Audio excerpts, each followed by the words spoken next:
Hello दोस्तों, कैसे हैं आप सभी लोग। उम्मीद करता हूँ आप सब लोग बढ़िया होंगे। एंड मैं यहाँ पे ज़्यादा कुछ बोलने नहीं आया हूँ, बस मैं एक अपने पॉइंट ऑफ व्यू को शेयर करना चाहता हूँ। मैं भी क्लास 12th में था और मैंने भी फिज़िक्स केमिस्ट्री में यानी पीसीएम की हेल्प, पीसीएम थी मेरी स्ट्रीम, और मैंने पेपर दिया। दैन उसके बाद में आप मानोगे नहीं कि आज मेरे पीसीएम में 54% बने। और मैं रियलिटी बता रहा हूँ, मैंने IMU CET के लिए मैंने टारगेट किया हुआ था। एंड उससे पहले जो पेपर हम लोग देते हैं यानी कि मॉक हो गया, प्री बोर्ड्स हो गया, उसमें मेरे अच्छे खासे यानी नंबर थे जिस पे कि मैं 60 क्रॉस कर रहा था पीसीएम में। और मेरा उधर जेई के लिए फोकस भी नहीं था। अच्छा, जब मुझे रिज़ल्ट आया तो मुझे लगा कि चलो मेरी लक में नहीं था कि मुझे नहीं मिला। देन उसके बाद में अब मुझे रियलाइज़ हो रहा है कि मैं ऐसे ऐसे अपने फ्रेंड्स को देख रहा हूँ या अपने उन लोगों को देख रहा हूँ जिन्होंने जेई मेंस में अच्छे नंबर लाए, एडवांस की प्रिपरेशन में बच्चे जुटे थे। And those types of student are not able to cross the criteria of 75% in the CBSE board. अच्छा, मैंने कहा कि चलो ठीक है, सत्य को एक्सेप्ट कर लेते हैं हम। और उसके बाद में अब मैं देख रहा हूँ CBSE जिस हिसाब से अपना एवोल्यूशन यानी कि जो रीचेकिंग मनी होती है उसके लिए ना ही कुछ कंट्रोल कर रही है, ना ही कुछ उस पर बात कर रही है। हाँ, अपनी ट्रांसपेरेंसी वो दिखा रही है। मैं CBSE आपसे यही रिक्वेस्ट चाहता हूँ। मैं मानता हूँ आपने हम लोग बच्चों के लिए बहुत ही बेहतरी करी, तो तब भी हमारा रिज़ल्ट 13 मई को ही तो आया। कहाँ हमारा रिज़ल्ट फास्ट आ गया।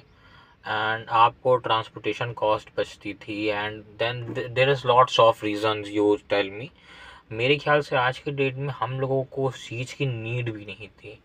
एंड हम लोगों को, मैं रियलिटी बता रहा हूँ, मुझे इतना पता है कि इससे पहले भी कंप्यूटर बेस्ड चेकिंग आई थी, लेकिन वो लिटरली फ्लॉप थी, लिटरली फ्लॉप थी। हाँ, CBSE अपने आप को डिफेंड करेगा। मैं CBSE को मैं आज यही रिक्वेस्ट करता हूँ, हर बच्चा 700 रुपये अगर 3 सब्जेक्ट में करवाना होगा तो 7×3=21 और 2100 बच्चा कैसे अफोर्ड कर पाएगा। और जब क्वेश्चन में चेक करवाना है तो 100 रुपये, ठीक है। एंड मैं बताऊं आपको कि मुझे केमिस्ट्री में 27-28 नंबर मिले हैं। मैंने जो कैलकुलेट किया था, मैंने 45-50 कैलकुलेट किया था। आप मानोगे नहीं, 25 तारीख को मेरा पेपर ख़त्म हुआ है। आपको मैं बताता हूँ, मैंने केमिस्ट्री और फिज़िक्स का पेपर, मुझे मैथ का डर था कि मेरा मैथ में कुछ गड़बड़ी होगा। उसके बाद में मैथ में भी मैं पास हो गया। मुझे लगा कि मैं मैथ में मेरे नंबर नहीं बनेंगे। हाँ, मैथ में जो मैंने सोचा उतने बने, एग्जैक्ट उतने बने। लेकिन हाँ, जो मैंने फिज़िक्स में सोचा था, फिज़िक्स में मैंने 45 प्लस सोचा था, केमिस्ट्री में मैं 45 तक सोचा था। और आज की डेट में मुझे केमिस्ट्री में 27 मिले हैं, फिज़िक्स में 36 मिले हैं। तो मैं CBSE से ज़्यादा रिक्वेस्ट नहीं करूँगा, क्योंकि केमिस्ट्री थी, केमिस्ट्री के आंसर्स की आपको यूजुअली हर जगह प्रोवाइड हो जाती है। मैं मानता हूँ फिज़िक्स में अलग न्यूमेरिकल, तो मैं केमिस्ट्री का मैं एक बिहाव लेकर चलता हूँ। मैंने केमिस्ट्री का पेपर सॉल्व किया। अगर मेरे 15 MCQ सही है तो मैंने उसको 8 MCQ सही माना। मैंने इस हिसाब से कैलकुलेशन की थी। तो प्लीज़ CBSE क्योंकि मेरे फादर ऑलरेडी 2021 कोविड में एक्सपायर हो गए। एंड मुझे मेरी एजुकेशन का जो फीस था वो मुझे वो कैसे अरेंज होता था वो मुझको ही पता है।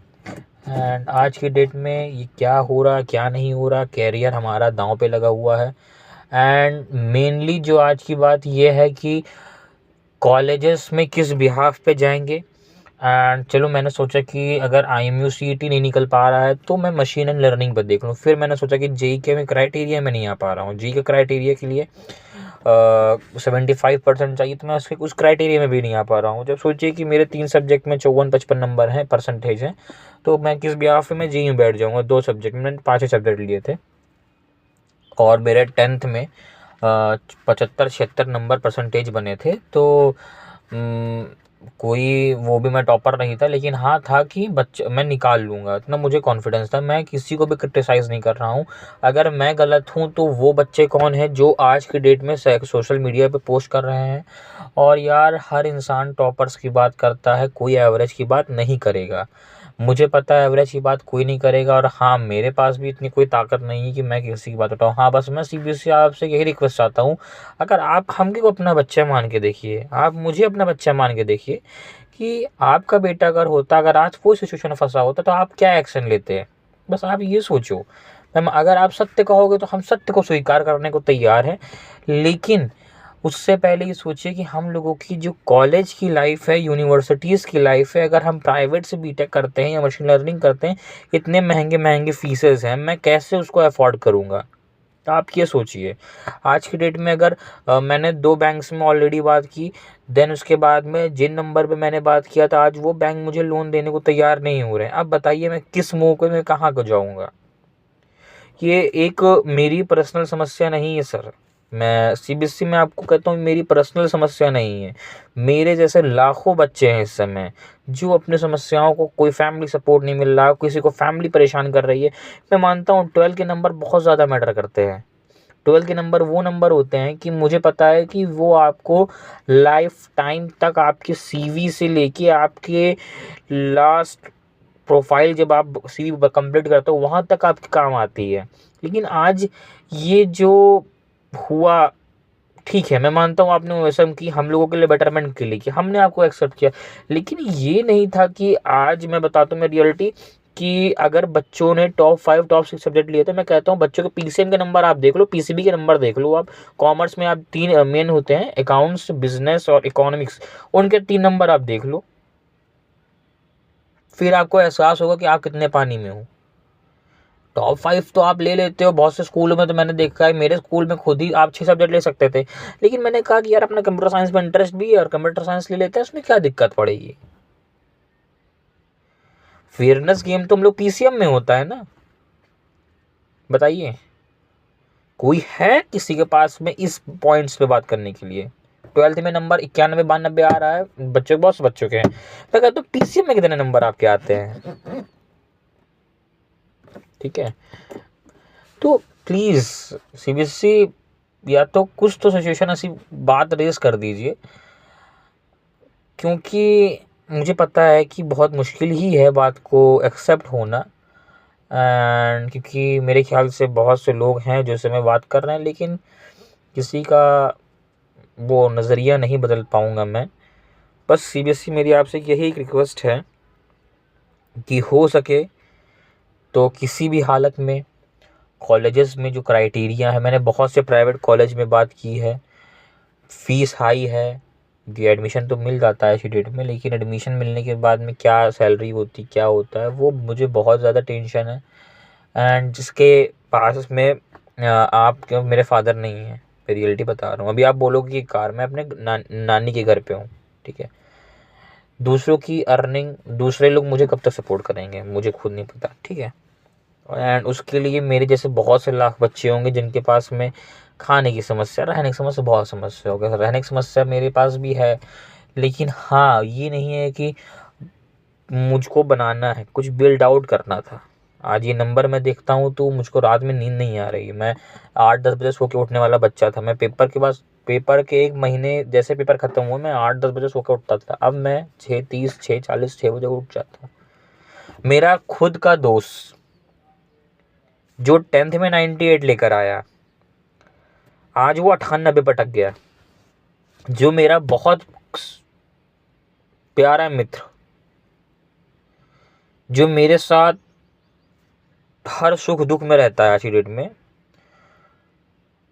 उसके 78% पीसीबी से।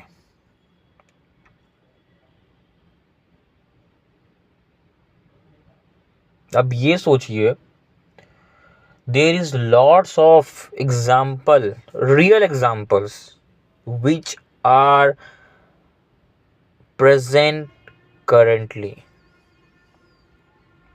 I'm not talking about past, I'm not talking about what is done today. क्या हुआ है अभी मैं उसके लिए भी बात नहीं करता हूँ। क्या ये जो हुआ है क्या ये फेयर था? सीरियसली अगर कोई मेरी बात को अपोज करना चाहता है, एक बार ये सोचो कि क्या अगर आपके बच्चों के साथ अगर ऐसा होता, आप क्या करते उस समय? प्लीज़ इस बात पे अगर ध्यान दोगे आप, तो आई थिंक एक बार आपका भी दिल सोचेगा। अन्यथा ठीक है, इतिहास भी कभी आपको माफ़ नहीं करेगा। फिर इतिहास भी आपसे ज़रूर सवाल पूछेगा। फिर आप क्या बोलोगे ये आप सोचिए। क्योंकि हाँ, ज़रूर है कि आज हम लोगों को स्ट्रगल होगा लाइफ में, बहुत स्ट्रगल अब मुझे करना पड़ेगा। ये नंबर होते तो मेरे बहुत से काम आसान हो जाते। अगर मैं आज स्ट्रगल करूँगा तो ठीक है, मैं अब कुछ नहीं बोलूँगा। अगर मैं अपनी बात को कन्वे करना चाहता था, मैंने किया है। एंड मुझे नहीं पता कि कितनी वीडियो प्रमोट हो, कितनी वीडियो प्रमोट नहीं होगी। एंड मैंने बहुत से जगह बात किया, कोई सॉल्यूशन नहीं निकल पा रहा। ठीक है, थोड़ा सा हम लोग ऐसे हैं कि सिचुएशन में फंसे हैं कि यहाँ पे टीआरपी का कोई सिचुएशन भी नहीं है। ना इस पे अपोजिशन बात कर रहा है, ना इस पे सत्ता बात करे, ना विपक्ष बात कर रहा है इसमें। हाँ, बात कौन कर रहे हैं? कुछ टीचरों ने आवाज़ उठाया है एंड उसके बाद में अब कुछ टीचर हैं जो तसल्ली भी दे रहे हैं। मैं बोलना चाहता हूँ उन टीचरों को भी कि सर आप तो प्लेटफॉर्म पे होगे, वीडियो बना के चले जाओगे। मैं आपको भी क्रिटिसाइज़ नहीं करता, मैं आप लोगों की बहुत दिल से कदर करता हूँ। लेकिन सर एक बार सोचिए कि हम बच्चों का, जिन्होंने आज की डेट में क्या होगा। कुछ जगह होते हैं जो कुछ कॉलेजेस के बिहाफ पे CUT भी आपको वो कोर्स नहीं दिलवा पाता है जो वहाँ पे प्राइवेट कॉलेज की डिमांड होती है। और प्राइवेट कॉलेज की डिमांड होती है जहाँ पे फीसेस भी हाई होती हैं। फीसेस आपको स्कॉलरशिप प्लस बोर्ड्स के मार्क्स पे कम होती है। वहाँ पे बच्चे क्या करेंगे? अगर आपके पास का जवाब है तो we are ready to debate with you and I am not able to debate with you sir. मैं डिबेट नहीं करूँगा। आप एक बयान दे दीजिए, क्या रहा माजरा, ऐसा क्यों हुआ, इसकी ट्रांसपेरेंसी मुझे चाहिए। हम बच्चों को सबको चाहिए प्लीज़ सर। क्योंकि आज हमारा कैरियर आज हमको अंधकार में दिख रहा है। एक अंधकार होता है, एक बहुत बड़ा अंधकार में दिख रहा है। अगर आज आने वाले कल में इतिहास सवाल करेगा, हमारी जनरेशन में सवाल करेंगे, फादर क्या नंबर थे ये आपसे, बस अंकल क्या नंबर थे, हम क्या जवाब देंगे उनको? ठीक है, मैं नहीं पढ़ा। क्या हर बच्चा नहीं पढ़ा? क्या आज की डेट में जो बच्चा आज की डेट में जो आवाज़ उठा रहा है, क्या वो भी नहीं पढ़ा? सर चलिए, अगर किसी को मेरी बात बुरी लगी हो तो मैं चाहे दिल से माफ़ी चाहता हूँ। एंड बस मेरी यही रिक्वेस्ट है कि प्लीज़ हम लोगों की मदद फरमाइए आप लोग। एंड मैं चाहता हूँ कि थोड़ा सा रीचेकिंग मनी में ईज़िली हो जाए, कि हम लोगों के लिए आसानी रहे, बेहतरी हो जाए। अच्छा, मैं कुछ अगर मेरी बात बुरी लगी है तो प्लीज़ मुझे माफ़ करिएगा। एंड मुझे अपना ओपिनियन रखना था। CBSE की मैं रिस्पेक्ट करता हूँ, कदर करता हूँ। वहाँ पे सब मुझसे बड़े हैं, मुझसे उम्र में, मुझसे लहजे में, मुझसे ज़्यादा एक्सपीरियंस होल्डर टीचर्स हैं वहाँ पे। And I am very very hugely respect to CBSE। जो हुआ है अब उसे स्वीकार करेंगे। लेकिन हाँ, क्या ये जो हुआ है क्या ये सही हुआ है, इसका जवाब खुद CBSE दे तो ज़्यादा बेहतर है। धन्यवाद।